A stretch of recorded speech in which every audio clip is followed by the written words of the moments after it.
বলে আমার বয়স কম, রহমতের নবীর সাথে যদি বেয়াদবি হয় আমার জাহান্নাম ছাড়া উপায় নাই। নবী বলেন আয়েশা তুমি কি জানো তোমার সাথে বিবাহের পয়গাম কে দিয়েছে জানো? আমি তোমাকে বিবাহ আমার বাবার কথাই করি নাই, তোমার বিবাহের সাথে আমার বন্ধন, তোমার পয়গাম দিয়েছেন ডাইরেক্ট আমার আল্লাহ। তুমি বেয়াদবি করবা এমন আল্লাহ তো এমন ব্যক্তির ব্যাপারে পয়গাম দিবে না। তবে নবী আপনি কাঁদেন কেন? রহমতের নবী বলেন আয়েশা আমার জীবনের একটা ইতিহাস বড় কঠিন, তুমি জানো না। আমার জীবনে দুইটা কথা বেশি বেশি মনে পড়ে গেলে, দুইটা কথা আমার মনে পড়লে আমি বেশি বেশি কান্না করি। ইয়া রাসূলুল্লাহ আপনার সে দুইটা কথা কি? বলে আয়েশা তুমি জানো না আমার জীবনের একটা বেশি অংশ চলে গেছে, তুমি আমার শেষ অংশে চলে আসছো। ওই বেশি অংশটা আমার কান্নার ইতিহাস, আমার না খাওয়ার ইতিহাস, আমার উপরে জুলুম অত্যাচারের ইতিহাস, আমার বংশের ভেতরে চতুর্মুখী দুশ্মন। আমি দুনিয়াতে আইসা একবার বাবার চেহারাও দেখতে পারি নাই, বাবা বলে ডাক দিতে পারি নাই। 6 বছরে আমি মা হারিয়েছি, 8 বছরে আমার দাদাও চলে গেল। আমার জীবনে এমন অবস্থা, ডানেও দুশ্মন বামেও দুশ্মন, পেছনে দুশ্মন, চতুর্মুখী দুশ্মন, আমার হাঁটার পথে কাটা, আমারে চতুর্মুখীভাবে অত্যাচার, আমাকে রাতের বেলা চায় মেরে ফেলবে, আমার বাড়ির চতুর্পার্শ্বে ঘেরাও দিয়া দুশ্মন হাজির হয়ে গেল। ও আয়েশা ওই সময় আমার টাকা নাই, আমি অত বড় অসহায়, এমন এক হালাত। ওই সময় আমার একমাত্র দুনিয়া দারুল আসবাব হিসাবে আল্লাহ আমাকে দুইটা ছায়ার ব্যবস্থা করলেন। আমার জীবনের এক বড় ছায়া আমার চাচা আবু তালিব, আর একটা ছায়া আমার সহধর্মিনী খাদিজা রাদিয়াল্লাহু আনহা। ছিল সে আরবের বড় ধনী নারী। ও পর্দার আড়ালের আম্মা জানেরা, আপনারাও তো খাদিজা রাদিয়াল্লাহু আনহার মতোই তো দেখতে নারী। আপনারা যদিও খাদিজা না, আল্লাহ তাআলা আপনাদের এত মর্যাদা দান করলেন। নবীজি যেই সময় দুনিয়াতে আসছেন নারী ছিল সমাজের বড় অবহেলিত, নারী পছন্দ করে না। বাবা তার কন্যাকে গলা টিপে মেরে ফেলে, কন্যা পছন্দ করে না। নবী বলেন ও আয়েশা আমার ওই কঠিন সময়, আমার অসহায়ত্বের অবস্থার ভিতরে খাদিজা আরবের বড় ধনী সম্পদওয়ালা আমার ঘরে যখন আসছে, 2 স্বামী বিদায়ের পরে আমি একাধিক সন্তানের মা হওয়ার পরে খাদিজা আমার ঘরে আসছে। আমার অবস্থা দেখিয়া খাদিজা তার সব সম্পদ আমি রহমতের নবীরে হাদিয়া দিয়ে দিছে, আমি এগুলো দান করে দিলাম। এমন অবস্থা আমি না খায়া কষ্ট করি। আরে আমাকে ওই আমার বংশের দুশ্মনেরা একটানা 3টা বছর শিয়াবে আবু তালিবের মধ্যে গৃহবন্দী করে রাখলো। পাহাড়ের পাদদেশে পানি দেয় না, খানা দেয় না, এমন এক হালাত আমার জীবনের। আমি গাছের পাতা ছিঁড়ে ছিঁড়ে চাবায়া চাবায়া খাই, পেটের ক্ষুধা নিবারণ করি। আমার কষ্ট শেয়ার করতে গিয়া আমার বিবি খাদিজা আমার কাছে আইসা সেও পাতা চাবায় খায়। তার টাকা পয়সা থাকার পরেও আমার মুহাব্বতে ঘরে যায় না, এত কষ্টের জীবন কাটাইলো।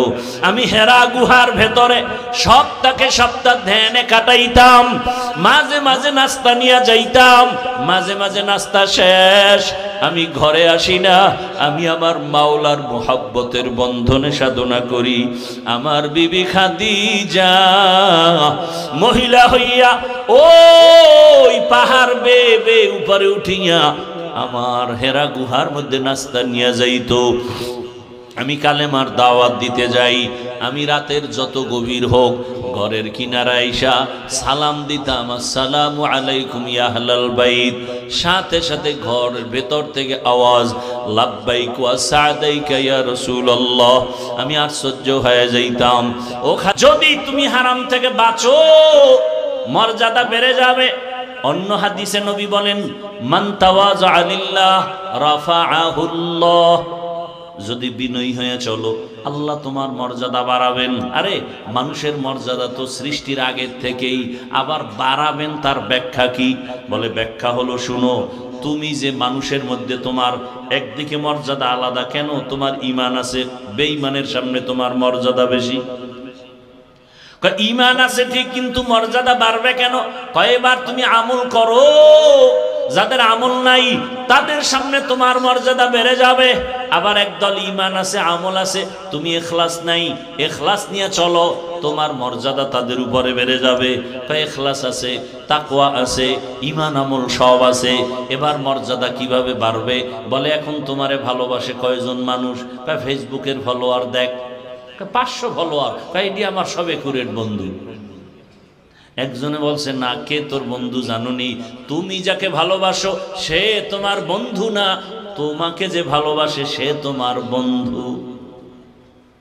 তোমাকে যে ভালোবাসে সে তোমার আসল বন্ধু, তুমি যাকে ভালোবাসো সে তোমার আসল না,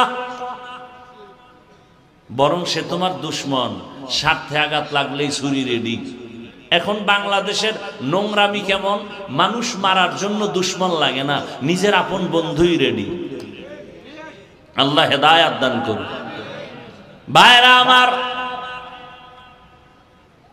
তোমাকে এখন 500 লোক ভালোবাসে, বিনয়ী হয়ে চলো, হারাম থেকে বাঁচো, তাকওয়ার উপরে চলো, ভালোবাসা মানুষের বেড়ে যাবে।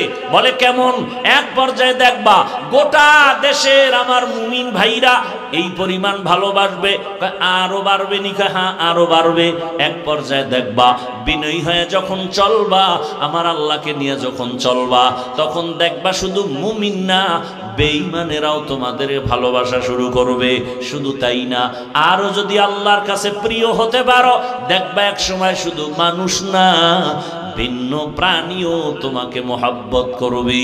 মোহাব্বত করলে দেখবা বাঘ তোমার কথা শুনে, হরিণ তোমার কথা শুনে, দুনিয়ার অন্য প্রাণী তোমার কথা শুনে। এরকম নজিরে জমিনে আছে না নাই? আল্লাহর ওলি বাঘের গিয়া খাই, বাঘ এখানে আমরা বসবাস করব, তুই তোর গন্তব্যে চলে যা। বলতে দেরি, বাঘ তার বাচ্চা কাঁধে নিয়া পাহাড়ের মধ্যে যাইতে দেরি হয় নাই। নদীর মধ্যে পানি নাই, কি নাই? পানি নাই। এলাকার লোক গিয়া কয় নদী শুকনা, বহুদিন ধরে পানি নাই। আল্লাহর বান্দা, প্রিয় বান্দা চিঠি লেখা কয় এটা নদীর মধ্যে ফেলে দাও। যখন নদীর মধ্যে চিঠি দেওয়া হয়, সাথে সাথে শুকনা নদীর মধ্যে জোয়ার শুরু হয়ে গেল।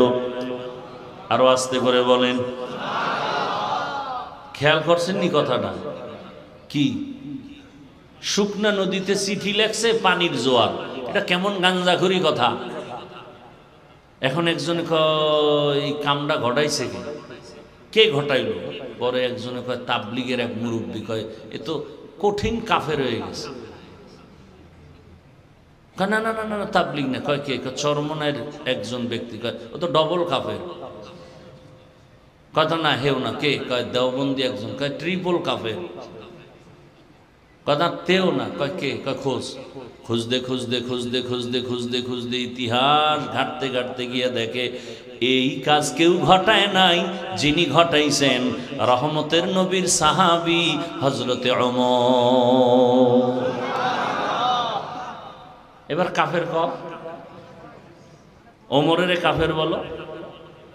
কাদেরে কুদরতু দারি বরকামাল আনতা রব্বি আনতা হাসবি জুল জালাল তুহি কাদের জলিলুল্লাহ জাহাদার বাহর হালে তুহি মেরা নেগাহদার। আর একটু সামনে আগাবো না? কষ্ট হবে আপনাদের? হাদিসের উপরে কিছু কথা বললাম, চলেন আয়াত। ওয়া আম্মা মান খাফা মাকামা রাব্বিহি ওয়া নাহান নাফসা আনিল হাওয়া ফাইন্নাল জান্নাতা হিয়াল মাওয়া। আল্লাহ বলেন, আমার আদালতে দাঁড়াইয়া হিসাব দেওয়ার ভয় যারা দুনিয়াতে নিজেকে গুনাহ থেকে বাঁচাবে, আমি আল্লাহ ওয়াদা করলাম তাকে বিনা হিসাবে জান্নাত দিব। এখন আল্লাহর আদালতে দাঁড়াইয়া হিসাব দেওয়ার ভয় কেন? এবার বুঝার দরকার আল্লাহর আদালত বলতে কি এবং সেটা কেমন, কিভাবে হবে, আল্লাহর আদালতটা কেন হবে। বলে ওই আদালতের নাম কিয়ামতের আদালত। কেন হবে ওই আদালত? একমাত্র ইনসাফের বিচারের জন্য হবে। বলে দুনিয়ার আদালত কি পারবে না? না, ইসলামী আদালত যদি দুনিয়ায় কায়েম হয়ে যায়, এরপরও ইনসাফের আদালত পরিপূর্ণভাবে হবে না। বলার সময় আমার হাতে কম। আল্লাহ তাআলা এমন এক আদালত তৈরি করবেন যে আদালতের মধ্যে পশুকেও ইনসাফের বিচার হবে। ওদের জান্নাত নাই। আল্লাহ গরু উঠাবেন, কুকুর উঠাবেন, উঠাইয়া আল্লাহ বলবেন, দুর্বল গরু, তোরে সবল গরুতে হুদা আঘাত করেছে, আজকে তোর শক্তি বাড়ায় দিলাম, তুই সবল গরুটারে তোর প্রতিশোধ নিয়ে নে। কুকুর দুর্বল, শক্তিশালী কুকুর এসে হামলা করে দুর্বলের উপরে, এমনি গায়ের জোরে হামলা করার নাম সন্ত্রাস। দুর্বলের উপরে গায়ের জোরে সবলদের হামলার নাম সন্ত্রাস। যারা করে তারা সন্ত্রাসী। আল্লাহর কসম, দুনিয়ার সব সন্ত্রাসীদের সন্ত্রাসের কর্মকাণ্ড বন্ধ করার জন্য একটাই মাত্র মেডিসিন, আল্লাহর দেওয়া ইসলামের বর্ণিত কোরআনের আইনের জিহাদ। জিহাদের মেডিসিন ছাড়া সন্ত্রাসীদের সন্ত্রাসের কর্মকাণ্ড বন্ধ হবে না। এ কারণে চলতেছে, স্বাধীন করছে দেশ, স্বাধীন না, বারবার স্বাধীনের আওয়াজ।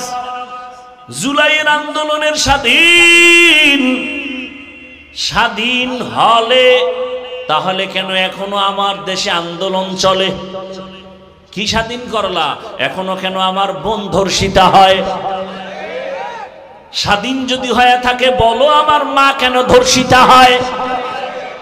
এখনো বাবার সামনে মেয়ে ধর্ষণ করা হয়, স্বামীর সামনে স্ত্রীকে ধর্ষণ করা হয়। বুঝা গেছে এই স্বাধীন আমরা চাই নাই, আমাদের নতুন করে আর একটা স্বাধীন করতে হবে। রেডি হয়ে থাকো, ওই স্বাধীন না হওয়া পর্যন্ত আমাদের ভাগ্যের পরিবর্তন হবে না, জমিনে শান্তি আসবে না। ওই স্বাধীন হবে ইসলামের স্বাধীন।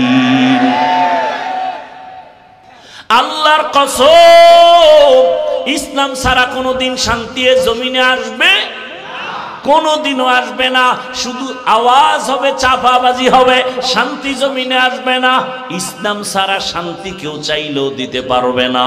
সব স্বার্থপর, সব নাপাক, দেমাগ নাপাক। ইসলাম হলো একমাত্র পাক।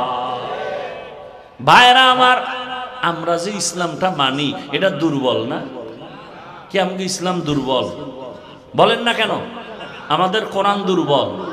তাহলে বলেন কেন কোরআনে এইটা আছে সেটা আছে, কিন্তু রাষ্ট্রের ব্যাপারে কোরআনে কিছু নেই? বলেন। আপনারা এই ভাষায় বলেন না, আপনারা অন্য ভাষায় বলেন। কি ইসলাম ধর্ম আর রাজনীতি এক করবেন না হজরতেরা, বলে না? বলে না? রাজনীতির সাথে ধর্মকে টানবেন না। আলাদা ছিল কবে? বরং আমাদের ইসলাম তো এমন, নাই বলতে কিছু নাই। ইসলাম মানি অর্থনীতি, ইসলাম মানি সমাজনীতি, ইসলাম মানি রাষ্ট্রনীতি, কোনোটার বাইরে ইসলাম নাই। সব আল্লাহ দিয়েছেন, আমরা বুঝি না, আলোচনা করি না, বরং চ্যালেঞ্জ করে বলি তুমি আলাদা করলা কেন? বরং ইসলাম আর রাজনীতি এমন, সূর্যের সাথে আলো যেমন লাগানো, ফুলের সাথে ঘেরান যেমন লাগানো, ফুল থেকে ঘেরান আলাদা হলে যেমন ফুলের কোনো মূল্য নাই, রাজনীতির থেকে আমার আল্লাহর দিন দিন ইসলাম আলাদা করলে ওর রাজনীতি থাকে না, দুর্নীতি হয়, পেটনীতি হয়। ভাইরা আমার, আমি ইসলামটারে ছোট করেন কেন? আপনি রাজনীতি করেন না সেটা ভালো, এখানে বহু আল্লাহর বান্দা আছে নামাজ পড়ে না, তার সাথে কোনো দ্বন্দ্ব নাই, কিন্তু নামাজের বিরোধিতা করলে ছাড় নাই। কি আপনি দাড়ি রাখেন না, ঝগড়া নাই, সালাম দিব, বুঝাবো, কিন্তু দাড়ির বিরোধিতা করলে কোনো ছাড় দেয়া হবে না।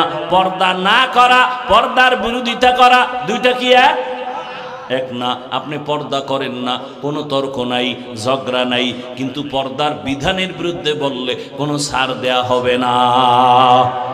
ভাইরা আমার, তো আল্লাহ পাক রব্বুল আলামিনের আদালত, ইনসাফের আদালত, আল্লাহ তাআলা ইনসাফের বিচার করবেন। যেখানে বিন্দু থেকে বিন্দু কোনো বেইনসাফি হবে না, তবে সে আদালত হবে বড় ভয়ঙ্কর আদালত। যে আদালতের কথা স্মরণ করে আবু বকর কান্না করেন, ওমর কান্না করেন, রহমতের নবী পর্যন্ত কান্না করেন। আল্লাহর আযাবের ভয়, আল্লাহর আদালতে দাঁড়ানোর ভয় বড় কঠিন।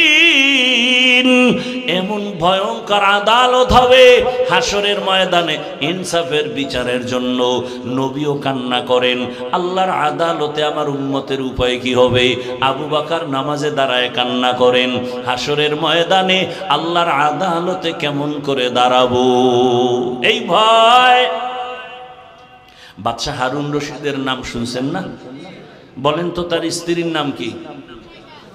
মাশাআল্লাহ, জুবায়দা খাতুন। একজন রাষ্ট্র পরিচালক, অন্যদিকে সে কিন্তু মসজিদের ইমাম।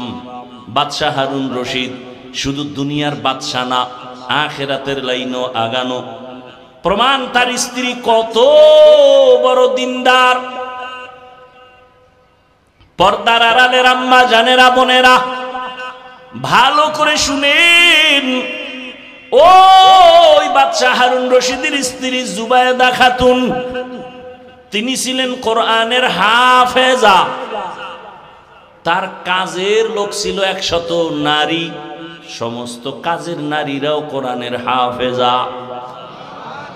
আরো আস্তে করে বলেন, কাজের নারীরা। সুবহানাল্লাহ।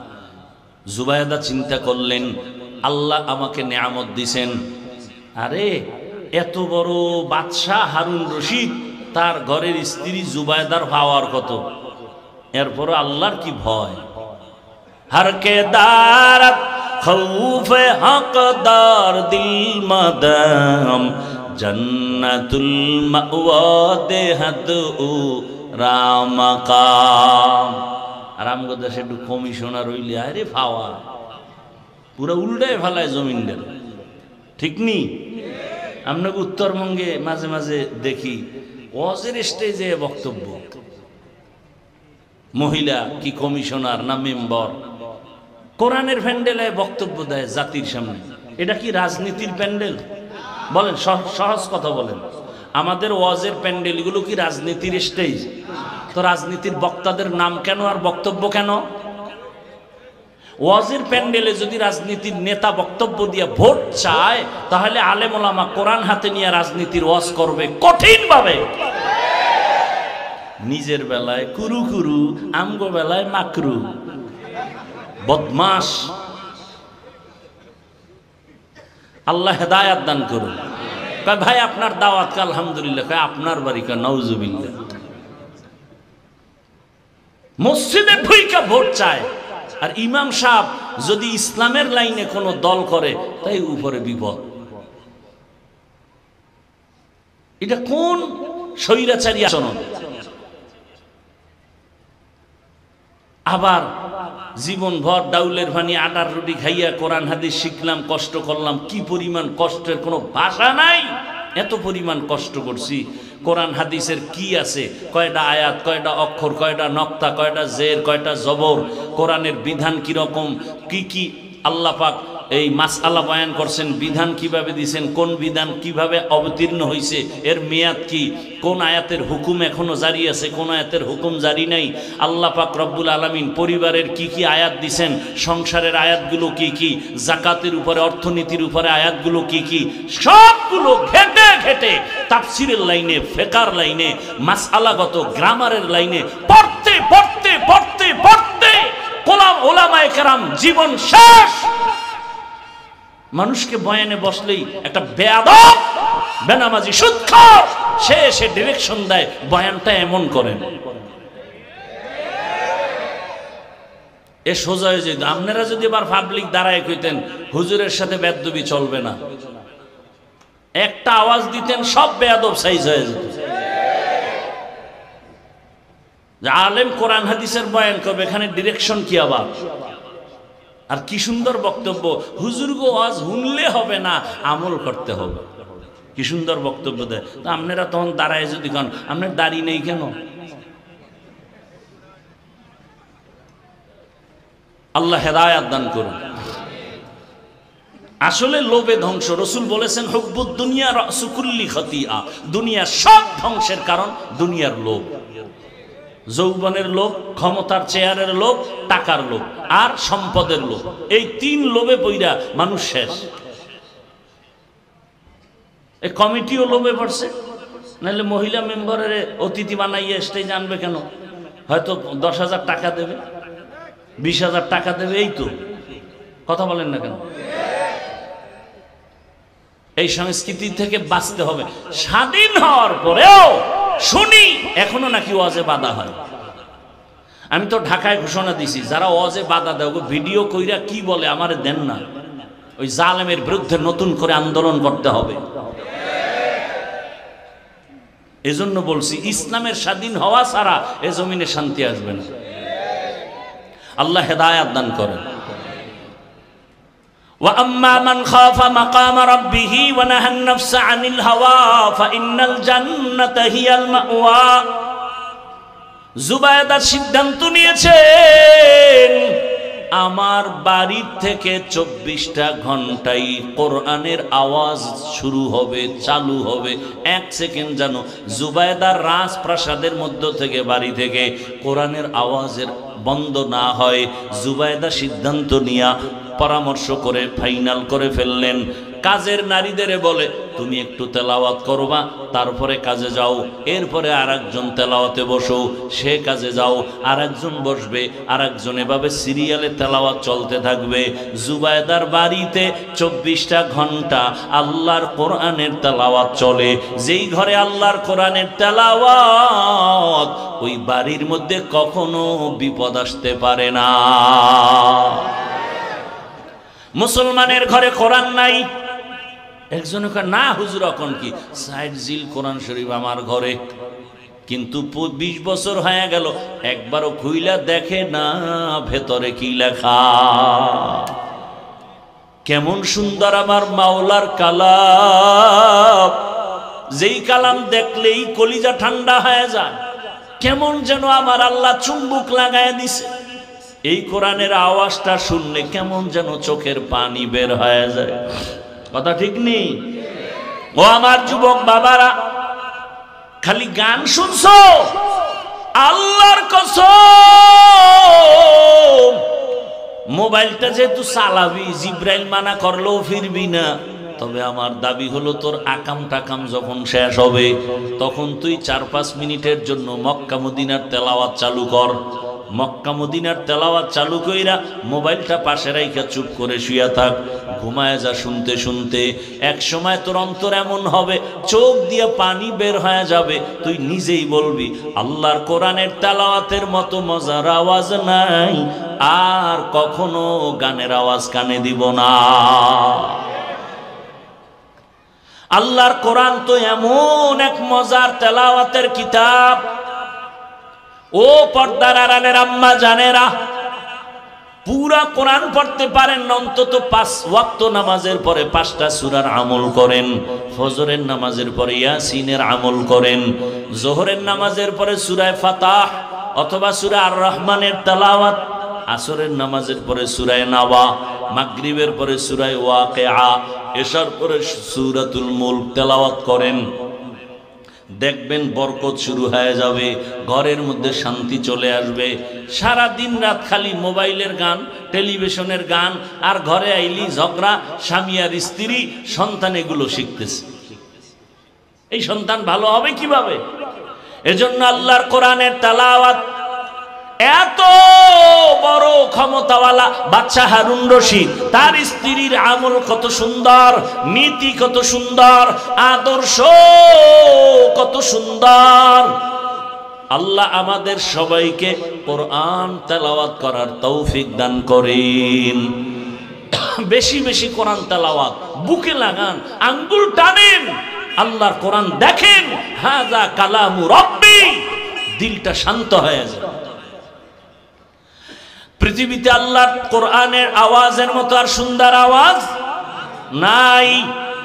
এই জুবায়দা একদিন স্বপ্ন দেখতেছে বাইতুল্লাহর সামনে সে দাঁড়ানো। কোথায় দাঁড়ানো? বাইতুল্লাহর সামনে দাঁড়ানো। বড় কঠিন, কিন্তু স্বপ্ন দেখতেছে জুবায়দা বাইতুল্লাহর সামনে দাঁড়ানো, আর সারা দেশের মানুষ এসে এসে জুবায়দার সাথে জেনা করে। কোথায় বৈশা? আর কোথায়? বাইতুল্লাহ কত দামি একটা ঘর। ইন্না আউয়ালা বাইতিন উযিআ লিন-নাস লাল্লাযী বিবাক্কাতা মুবারাকাও ওয়া হুদা মুবারাকাও ওয়া হুদাল লিল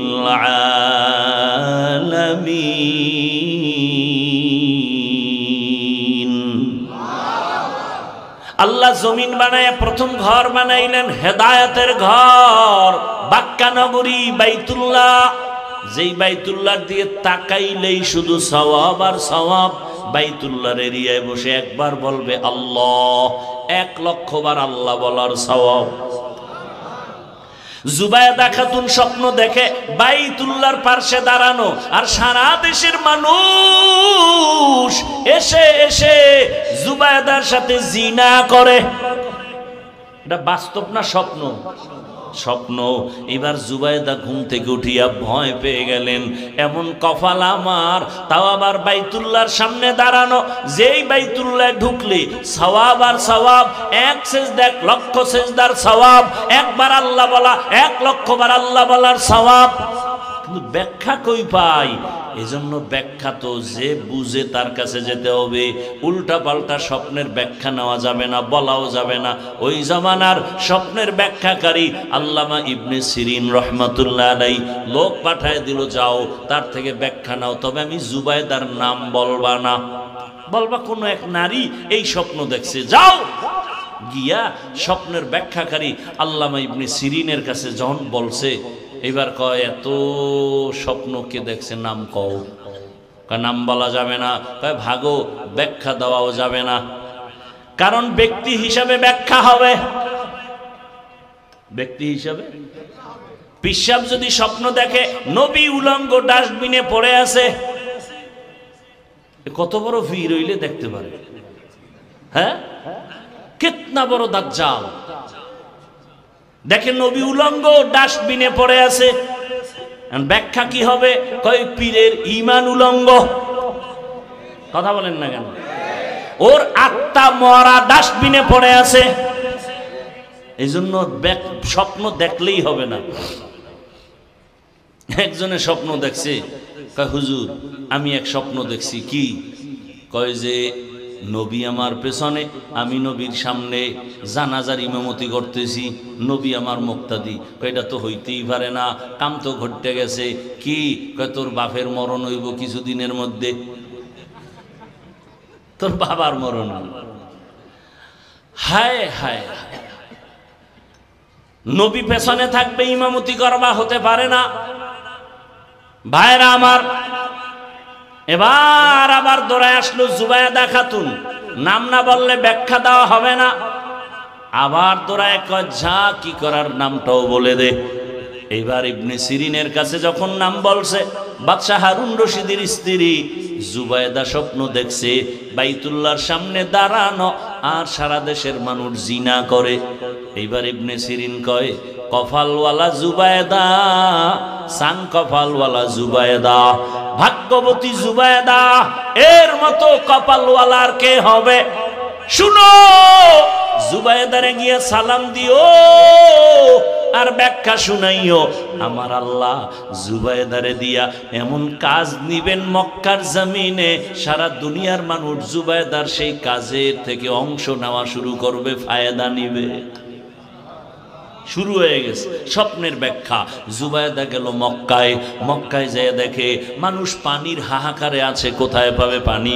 জুবায়দা সরকারের টাকা না, নিজের টাকা দিয়া নহর বানাইলো, ড্রেন কাটলো পুরো মক্কায়, ইডার পানির লাইন করলো, লাইন করে করে পানি দিল, জায়গায় জায়গায় পানি পৌঁছায় দিল।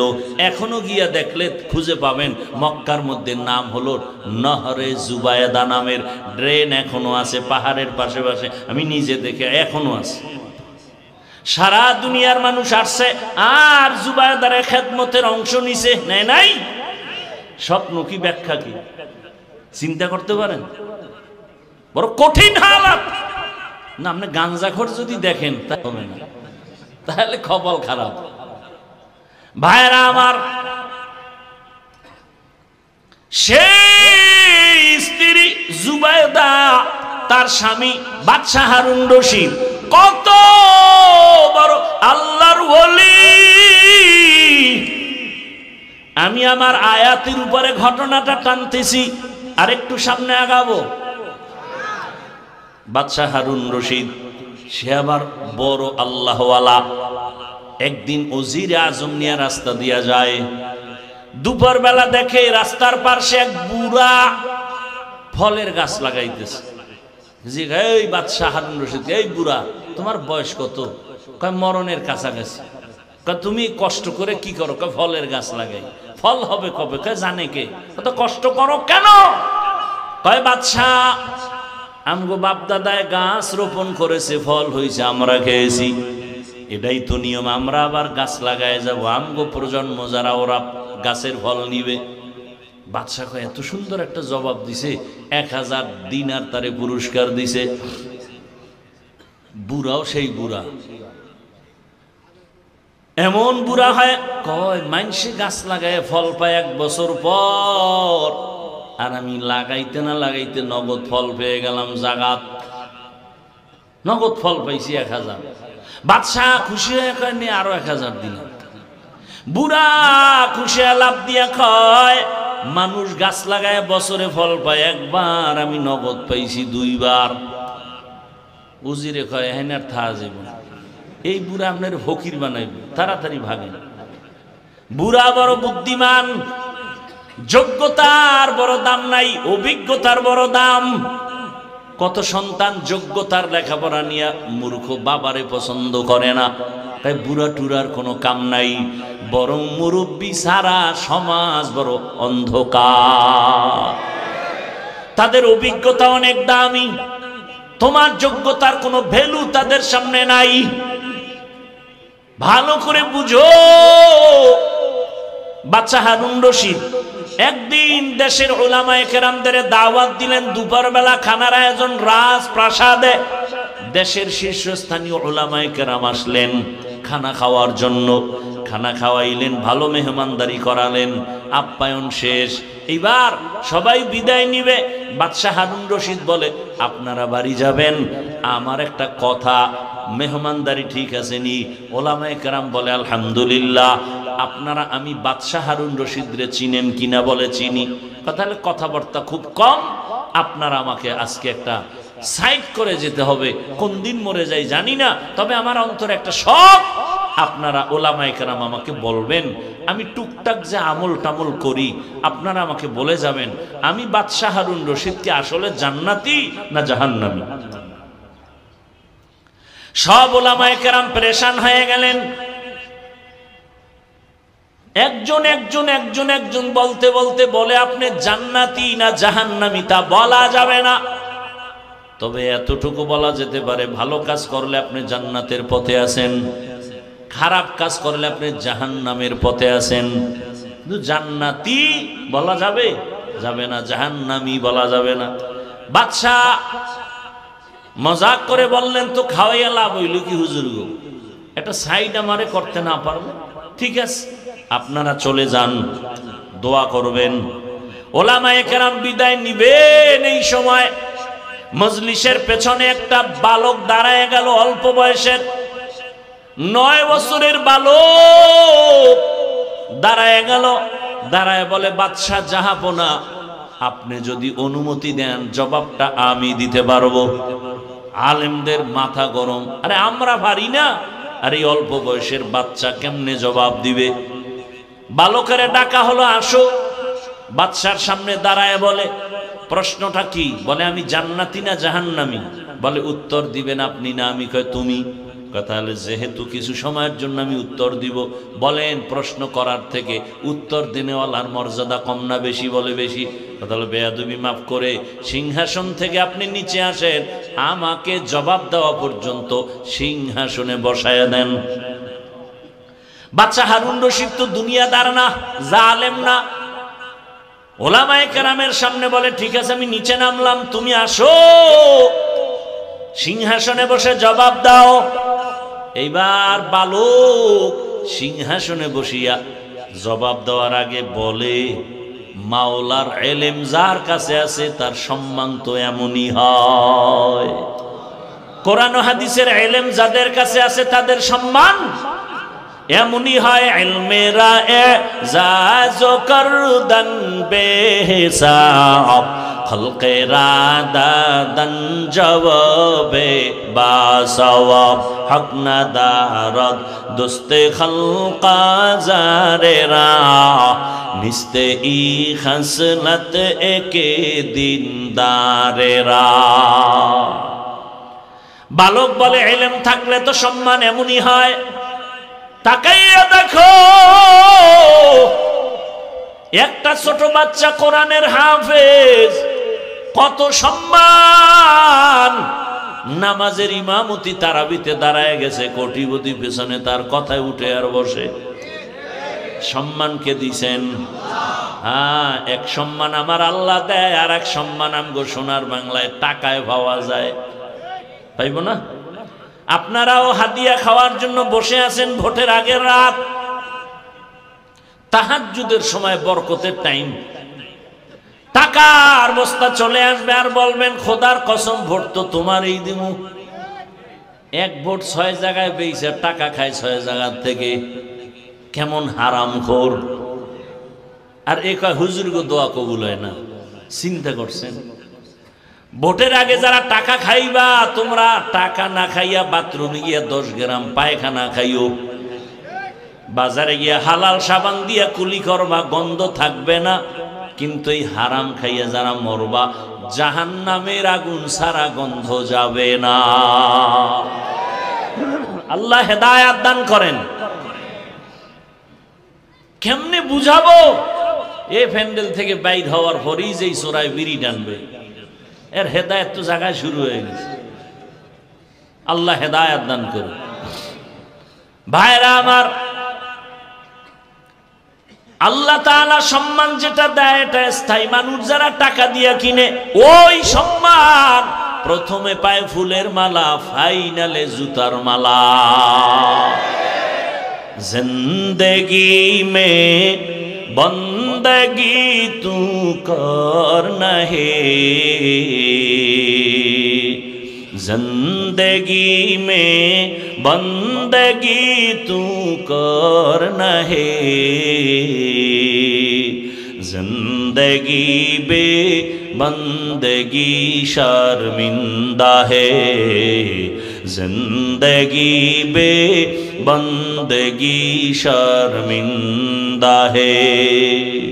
दुनिया में हो दुनिया का तलबगार न हो,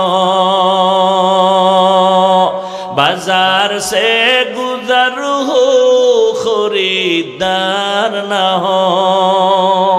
ये दुनिया एक मिसल कागज फूल है, ये दुनिया एक मिसल कागज फूल है जिंदगी में बंदगी तू करना है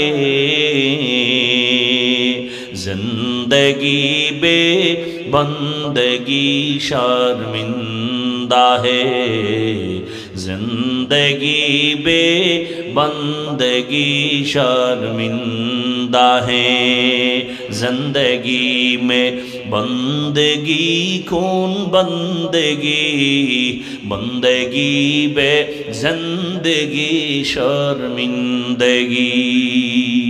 আপনাদের ঘুম আসতেছে? আমি তো জানি বাঙালি রাতে ঘুমায় না, মোবাইলের হক আদায় করে রাত কাটায়, এরা ঘুমাবে সকালবেলা। অতএব আজকের একটু সময় দিয়ে দোয়া করে যাওয়া যাবে না?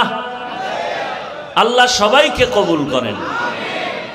বাদশাহ বসে আছে নিচে, বালক এলেমের ফজিলত বয়ান করতেছে, সুযোগ পাইলেই বয়ান। আল্লাহর কোরআনের এলেম বড় দামি, আল্লাহর দ্বীনের এলেমের বড় দাম। আল্লাহ তাআলা জিরো থেকে হিরো বানায় দেয়। ও বাবা, আল্লাহ তাআলা তো সম্মান দান করেছেন। ও বাড়িওয়ালা বাড়ি পড়ে আছে, বাড়িওয়ালা নাই। আজকে বাড়ি বানাইয়াও আরামে ঘুমানোর কোনো সুযোগ নাই। আল্লাহ তাআলা কত মানুষ পেরেশানিতে, টাকা আছে, বাড়ি আছে, শান্তি নাই। কিন্তু যাদের কাছে আল্লাহর দ্বীন আছে, এদের টাকা নাই, বাড়ি নাই, কিন্তু শান্তির কোনো অভাব নাই। এ শান্তি কে দিছেন? এলেমের বদৌলতে দান করেছেন। ও আমার কলিজার যুবক, তুমি স্কুলে পড়ো, কলেজে পড়ো, চাকরি করো, ব্যবসা করো, ডাক্তার হও, ইঞ্জিনিয়ার, প্রফেসর হও, তবে আমার আল্লাহর কোরআনটা সিনায় লাগাও। আল্লাহর কোরআন লাগায় দেখবা তুমি স্কুলে পড়লেও সম্মান বেড়ে যাবে। আমাদের সমাজে বহু ডাক্তার আছে, 5 ওয়াক্ত নামাজি নাই। তাহলে কেন বলবো ডাক্তার হওয়া খারাপ? ইঞ্জিনিয়ার হয়েও 5 বেলার নামাজ পড়ে, উলামায়ে কেরামের সাথে কলিজার সাথে সম্পর্ক, তাহলে আমি কেন বলবো ইঞ্জিনিয়ার হওয়া খারাপ? ভাইরা আমার, এলেমের ফজিলত বড় দামি। আল্লাহর কোরআন, আমি জামা পরেছি, কাপড় বড় দামি, কিন্তু নরমাল কাপড় যেটা টেইলার ফালায় দেয়, ওটারে সুন্দর করে দুইয়া সেলাই করে কোরআনের সাথে লাগায় দিছে, গিলাপ বানাইছে, দাম বেড়ে গেছে। এই যে কাঠের চেয়ার, কত দাম, কিন্তু এর উপরে পাও লাগায়, কোনো খবর নাই। কিন্তু সামান্য একটা নরমাল কাঠ দিয়ে কোরআনের রেহাল বানায় দিছে, বড় দাম বেড়ে গেছে। আপনাদের এলাকায় বহু ঘর বিল্ডিং আছে, একটা বিল্ডিং এর ওই পরিমাণ দাম নাই। কোরআনওয়ালাই মাদ্রাসার ঘরের যেই দাম। আল্লাহর দেয়া সম্মান চোখের সামনে দেখতেছেন, বুঝেন না কেন? কেন কোরআন পড়েন না? কেন কোরআনওয়ালাদের সাথে সম্পর্ক তৈরি করেন না? আল্লাহর কোরআনের সাথে সম্পর্ক রাখেন, কোরআনওয়ালাদের সাথে সম্পর্ক রাখবেন, দেখবেন আপনার দুনিয়াতেও কামাই রুজি, ব্যবসায় বরকত বেড়ে যাবে। আল্লাহ তৌফিক দান করেন। এবার বালক ডাক দিয়ে কয়, বাদশাহ হারুন রশিদ, আপনার প্রশ্নটা আবার করেন। বলে, আমি জান্নাতি না জাহান্নামী? এবার বালক বলে, বাদশাহ আমাকে একটা প্রশ্নের জবাব দেন। জীবনে আপনার এমন কোনো ঘটনা ঘটছে কিনা যে আপনার সামনে সুন্দরী রূপসী মেয়ে দাঁড়ানো, অনেক সুন্দরী, কি আপনি চাইলেই গুনাহ করতে পারতেন, কিন্তু আমার আল্লাহর ভয়ের দিকে খেয়াল করে আপনি সেখানে গুনাহ করেন নাই, এমন কোনো ঘটনা ঘটছেনি? এবার বাদশা কয়, একটা না, অনেকগুলো ঘটনা। আমার সামনে সুন্দরী মেয়েরা, সুন্দরী রমণী, তার ব্যক্তিগত জরুরতে আসছে, রাষ্ট্রীয় কোনো জরুরতে আসছে, আমি আল্লাহর প্রতি ভয় প্রদর্শন করে আমি গুনাহ করি নাই, নিজেকে কন্ট্রোলে নিয়ে আসছি। বালক ডাক দিয়া কয়, যদি আপনার কথা সত্যই হয়, আমি চ্যালেঞ্জ দিলাম, আপনি শুধু জান্নাতি না, আপনি বিনা হিসাবে জান্নাতি। ওলামায়ে কেরাম কয়, এটা কেমনে? এই বালক জবাব দাও। বালক ডাক দিয়ে বলে, আমার বাবার কথা না, দাদার কথা না, মন গড়া কথা না, আল্লাহর কোরআন হলো দলিল। বলে, আল্লাহর কোরআন দলিল মানে দাও। এবার বাচ্চা বালক আল্লাহর কোরআন থেকে দলিল দিয়া বলে আল্লাহর ওয়াদা তুমি শুনো নাই, ওয়া আম্মা মান খাফা মাকামা রাব্বিহি ওয়া নাহান নাফসা আনিল হাওয়া ফাইন্নাল জান্নাতা হিয়াল মাওয়া। আল্লাহ ওয়াদা করেছেন আমার আদালতে দাঁড়াইয়া হিসাব দেওয়ার ভয় যারা দুনিয়াতে গুনাহ থেকে নিজেকে বাঁচাইয়া রাখবেন, আল্লাহ বলেন আমি তাকে বিনা হিসাবে জান্নাত দিব। हर के दारद खौफे हकदार दिल मदम जन्नतुल मअवा देहद राम काम बखा कुरआ कलामुल्लाह बशनो कदीमास्ती कदीमास्ती नईनो। ও আমার যুবক বাবারা, বৃদ্ধ বাবাজিরা, ও ব্যবসায়ী বাবারা, ও চাকরিজীবী বাবারা, পর্দার আড়ালের মা বোনেরা, একটু শুনেন আমার আল্লাহ পাকের আদালতের এত ভয় কেন? আম্মা জান আয়েশা রাদিয়াল্লাহু আনহা বলেন আমি একদিন তাকায় দেখি, প্রায় সময় নজর করি, দেখি আমার রহমতের নবী আমার হুজরায় বসে গুনগুন করে কান্না করে। আমি প্রায় দেখতাম নবী কান্না করেন গুনগুন করে। আমি ভয় পাইতাম না জানি আমার কোনো বেয়াদবি হয়ে গেল। আম্মাজান বলেন আমি একদিন রহমতের নবীর পার্শ্বে গিয়া দাঁড়াইলাম। আরে আমি তো বয়সে অনেক ছোট, 6 বছর বয়সে রসুলের সাথে আমার বিবাহ, 9 বছর বয়সে রসুলের ঘরে আসছি। 18 বছর বয়স যখন হলো আম্মাজানের থেকে রসুল বিদায় নিয়ে দুনিয়ার থেকে চলে গেলেন। মাত্র 9 বছর নবীর ঘর করলেন। আমার নবী ঘরে বসে কাঁদবেন আর আমি আয়েশা ভয় পাই না জানি কোনো বেয়াদবি হয়ে গেল। নবীর পাশে গিয়া দাঁড়ালাম, ইয়া রাসূলুল্লাহ আপনি কেন কাঁদেন? আমি আয়েশার কোনো বেয়াদবি হয়ে গেল নাকি? রহমতের নবী বলেন ও আয়েশা তোমার কেন বেয়াদবি হবে? বলে আমার বয়স কম, রহমতের নবীর সাথে যদি বেয়াদবি হয় আমার জাহান্নাম ছাড়া উপায় নাই। নবী বলেন আয়েশা তুমি কি জানো তোমার সাথে বিবাহের পয়গাম কে দিয়েছে জানো? আমি তোমাকে বিবাহ আমার বাবার কথাই করি নাই, তোমার বিবাহের সাথে আমার বন্ধন, তোমার পয়গাম দিয়েছেন ডাইরেক্ট আমার আল্লাহ। তুমি বেয়াদবি করবা এমন আল্লাহ তো এমন ব্যক্তির ব্যাপারে পয়গাম দিবে না। তবে নবী আপনি কাঁদেন কেন? রহমতের নবী বলেন আয়েশা আমার জীবনের একটা ইতিহাস বড় কঠিন, তুমি জানো না। আমার জীবনে 2টা কথা বেশি বেশি মনে পড়ে গেলে, 2টা কথা আমার মনে পড়লে আমি বেশি বেশি কান্না করি। ইয়া রাসূলুল্লাহ আপনার সে 2টা কথা কি? বলে আয়েশা তুমি জানো না আমার জীবনের একটা বেশি অংশ চলে গেছে, তুমি আমার শেষ অংশে চলে আসছো। ওই বেশি অংশটা আমার কান্নার ইতিহাস, আমার না খাওয়ার ইতিহাস, আমার উপরে জুলুম অত্যাচারের ইতিহাস, আমার বংশের ভেতরে চতুর্মুখী দুশমন। আমি দুনিয়াতে আইসা একবার বাবার চেহারাও দেখতে পারি নাই, বাবা বলে ডাক দিতে পারি নাই।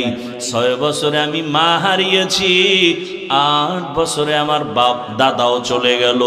আমার জীবনে এমন অবস্থা, ডানেও দুশ্মন বামেও দুশ্মন, পেছনে দুশ্মন, চতুর্মুখী দুশ্মন, আমার হাঁটার পথে কাটা, আমারে চতুর্মুখীভাবে অত্যাচার, আমাকে রাতের বেলা চাই মেরে ফেলবে, আমার বাড়ির চতুর্পার্শ্বে ঘেরাও দিয়া দুশ্মন হাজির হয়ে গেল। ও আয়েশা ওই সময় আমার টাকা নাই, আমি অত বড় অসহায়, এমন এক হালাত। ওই সময় আমার একমাত্র দুনিয়া দারুল আসবাব হিসাবে আল্লাহ আমাকে 2টা ছায়ার ব্যবস্থা করলেন। আমার জীবনের এক বড় ছায়া আমার চাচা আবু তালিব, আর একটা ছায়া আমার সহধর্মিনী খাদিজা রাদিয়াল্লাহু আনহা। ছিল সে আরবের বড় ধনী নারী। ও পর্দার আড়ালের আম্মা জানেরা, আপনারাও তো খাদিজা রাদিয়াল্লাহু আনহার মতোই তো দেখতে নারী। আপনারা যদিও খাদিজা না, আল্লাহ তাআলা আপনাদের এত মর্যাদা দান করলেন। নবীজি যেই সময় দুনিয়াতে আসছেন, নারী ছিল সমাজের বড় অবহেলিত, নারী পছন্দ করে না। বাবা তার কন্যাকে গলা টিপে মেরে ফেলে, কন্যা পছন্দ করে না। নবী বলেন, ও আয়েশা, আমার ওই কঠিন সময়, আমার অসহায়ত্বের অবস্থার ভিতরে খাদিজা আরবের বড় ধনী সম্পদওয়ালা আমার ঘরে যখন আসছে, দুই স্বামী বিদায়ের পরে আমি একাধিক সন্তানের মা হওয়ার পরে খাদিজা আমার ঘরে আসছে। আমার অবস্থা দেখিয়া খাদিজা তার সব সম্পদ আমি রহমতের নবীরে হাদিয়া দিয়ে দিছে, আমি এগুলো দান করে দিলাম। এমন অবস্থা আমি না খায়া কষ্ট করি। আরে আমাকে ওই আমার বংশের দুশ্মনেরা একটানা 3টা বছর শিয়াবে আবু তালিবের মধ্যে গৃহবন্দী করে রাখলো। পাহাড়ের পাদদেশে পানি দেয় না, খানা দেয় না, এমন এক হালাত আমার জীবনের। আমি গাছের পাতা ছিঁড়ে ছিঁড়ে চাবায় চাবায় খাই, পেটের ক্ষুধা নিবারণ করি। আমার কষ্ট শেয়ার করতে গিয়া আমার বিবি খাদিজা আমার কাছে আইসা সেও পাতা চাবায় খায়। তার টাকা পয়সা থাকার পরেও আমার মুহাব্বতে ঘরে যায় না, এত কষ্টের জীবন কাটাইলো। আমি হেরা গুহার ভেতরে সপ্তাহ ধ্যানে কাটাইতাম, মাঝে মাঝে নাস্তা নিয়ে যাইতাম, মাঝে মাঝে নাস্তা শেষ আমি ঘরে আসি না, আমি আমার মাওলার মুহাব্বতের বন্ধনে সাধনা করি। আমার বিবি খাদিজা মহিলা হইয়া ওই পাহাড় বেয়ে উপরে উঠিয়া আমার হেরা গুহার মধ্যে নাস্তা নিয়ে যাইতো। আমি কালেমার দাওয়াত দিতে যাই, আমি রাতের যত গভীর হোক ঘরের কিনারা আইসা সালাম দিতাম, আসসালামু আলাইকুম ইয়া আহলাল বাইত। সাথে সাথে ঘরের ভেতর থেকে আওয়াজ, লাব্বাইক ওয়া সাদাইকা ইয়া রাসূলুল্লাহ। আমি আশ্চর্য হয়ে যাইতাম, ও খাদিজা আপনি কি ঘুমান না? খাদিজা বলেন, ইয়া রাসূলুল্লাহ, আমি জানি আপনার মা নাই, বাবাও নাই, আপনার চতুর্মুখী দুশ্মন। আজকে যদি আপনার মা থাকতেন, আপনাকে বাহিরে রেখে মা ঘুমাইতে পারতেন না। আমি খাদিজা বড় ভয়, 2জন স্বামী বিদায়ের পরে আপনার ঘরে আসলাম, একাধিক সন্তানের মা হয়ে আসছি, রহমতের নবী।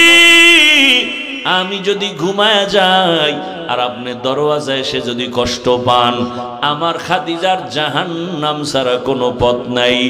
আমি নবী আপনি যতক্ষণ আসেন না, আমি দাঁড়ায় অপেক্ষা করি, 1 সেকেন্ডের জন্য আমি বিছানায় ঘুম যাই না। ও আয়েশা, এত কষ্টের জীবন, ওই খাদিজা আমার চতুর্মুখী সহযোগিতার জন্য দাঁড়ানো, আমার জীবনের সান্ত্বনার একমাত্র পাত্রী খাদিজা। যখন আমার হাতে কেউ কালেমা পড়ে না, ঈমান আনে না, আমার প্রথম ঈমানওয়ালা কালেমাওয়ালা আমার হাতে প্রথম ব্যক্তি আমার খাদিজা। ওই তায়েফের জমিনে কালেমার দাওয়াত দিতে যখন গিয়েছি, ওই তায়েফের বেঈমানেরা বাচ্চাদের বলে দিল, মক্কার পাগল আসছে, পাথর মেরে তাড়ায়া দাও। মক্কার পাগল বলে যখন আমাকে বাচ্চাগুলো পাথর মারে বৃষ্টির মতো। ও আয়েশা জানো, আমার শরীরে মশা পড়ে না হারাম, মাছি পড়ে না হারাম, কিন্তু তায়েফের জমিনে পাথরের আঘাত আমার শরীর থেকে রক্ত পড়ে পড়ে জুতা পর্যন্ত আটকাইয়া গেছে। আমি কান্না করি আর 1 কদম 2 কদম দিয়া মক্কার দিকে হাঁটি, আর ওই কাফের সন্তানগুলো আমার গায়ে পাথর মারে বৃষ্টির মতো। জিব্রাইল আমিন এসে হাজির হয়ে গেল। আল্লাহ জানায়া দিছে, আমার রসুলের কান্না আমি আল্লাহ বরদাস্ত করতে পারি না। নবীকে বলো এখন তায়েফের জমিন উল্টায় ধ্বংস করে দাও। কেমন মায়ার নবী! জিব্রাইল বলা মাত্র বলে, না, ওদের মারিও না জিব্রাইল, ওরা আমাকে চিনে না, যদি জানতো আমার গায়ে আঘাত করতো না।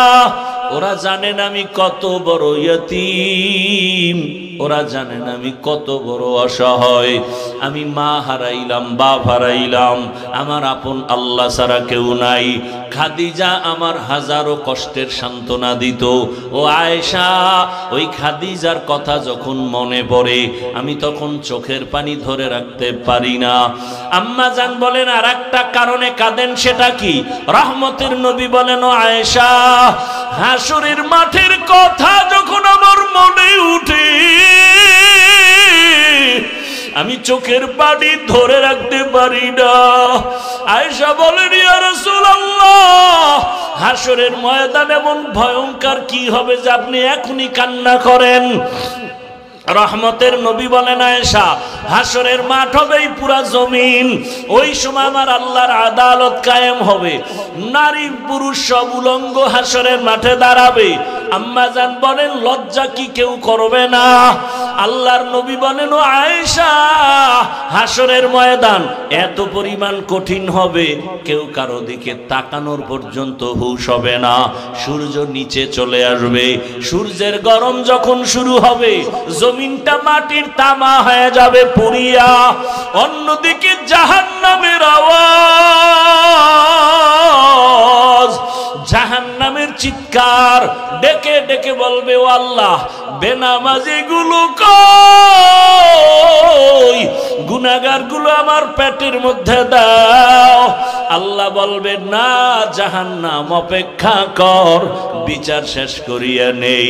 নবী কান্না করে আর বলে, আয়েশা, জাহান্নামের আওয়াজের ভয়ে হাসরের ময়দানটা থরথর করে কেঁপে উঠবে।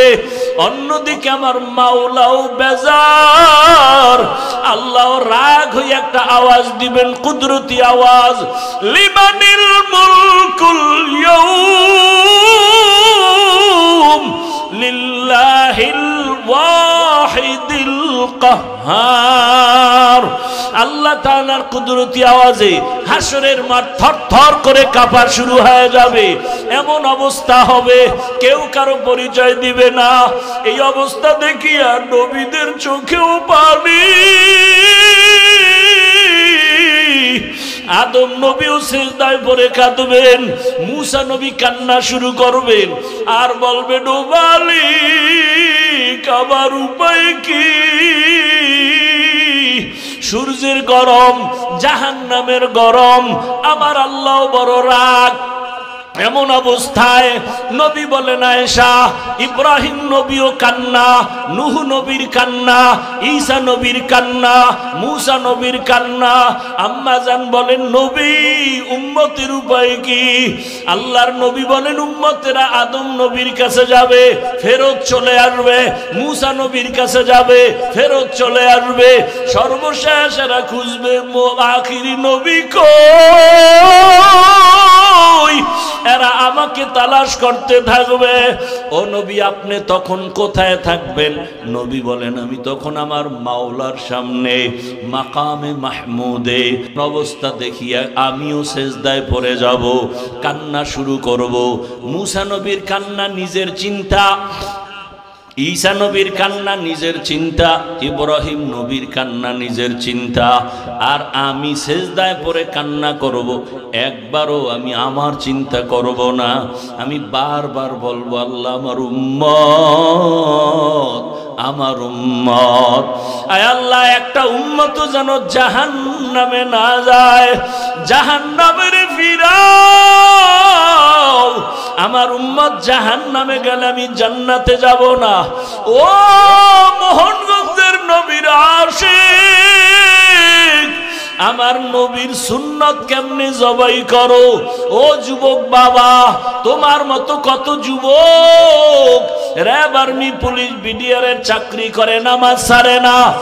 দেখো, তোমার মতো যুবক স্কুল কলেজে পড়ে, নামাজ ছাড়ে না। ডাক্তার, প্রফেসর, ইঞ্জিনিয়ার, নামাজ ছাড়ে না। বলো বাবা, তোমার কপাল কেন খারাপ? আমার নবীর মায়া কি তোমার অন্তরে আসবে না? কেন তুমি দাড়ি কাটো, নামাজ ছাড়ো? আমার মাওলার আদালতের ভয় কি নাই? ও পর্দার আড়ালের মা বোনেরা, কয়দিন দুনিয়াতে বাঁচবেন?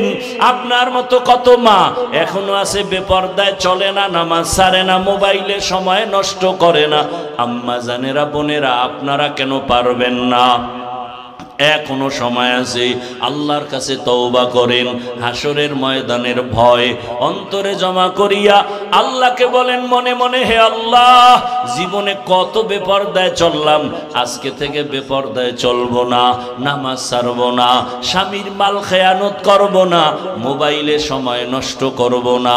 ও যুবক বাবা, পায়ে হাত রেখে বলি, আমার মাওলার কোরআন মিথ্যা মনে করিও না। আল্লাহর আযাব বড় কঠিন, এখনো সময় আছে, তওবা করো। আল্লাহকে বলো, হে আল্লাহ, জীবনে কত নামাজ ছাড়লাম, দাড়ি কাটলাম, বেপরদায় চললাম, কত চোখের গুনাহ, হাতের গুনাহ করলাম, আজকে থেকে তওবা করলাম, আর নামাজ ছাড়বো না, দাড়ি কাটবো না, বেপরদায় চলবো না। মা বাবার দোয়া নিয়া, শিক্ষকের দোয়া নিয়া, ওলামায়ে কেরামের পরামর্শ নিয়া, মায়ার নবীর আদর্শ মেনে জীবনটা চালাবো। ও আল্লাহর বান্দারা, তওবা করো। মায়ার নবী যদি কাঁদেন, উম্মতের চিন্তায় কাঁদেন। ও নবীর আশিক, আল্লাহর নবী বলেন, ও আয়েশা, আমার কান্না দেখা সাথে সাথে আমার আল্লাহ বলবেন, রহমতের নবী, আপনি মাথা উঁচু করেন, আপনি কান্না করিয়েন না, আপনার উম্মতগুলো ধরে ধরে বাছাই করে করে জান্নাতের দিকে নিয়ে যান। আম্মা জানকে নবী বলেন, আমি মাথা উঁচু করিয়া আমার উম্মতগুলো ধরে ধরে জান্নাতের পথের দিকে নেওয়া শুরু করব।